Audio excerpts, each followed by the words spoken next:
If the brush roll indicator light turns red, it could mean that there is a blockage or a clog.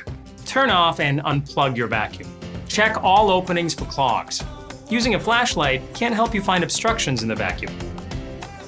Flip the cleaner head over to reveal 3 gray locks.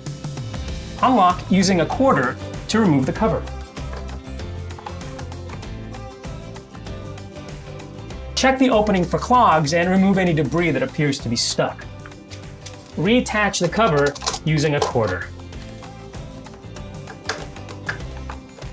Reassemble your vacuum and plug it in to continue normal use.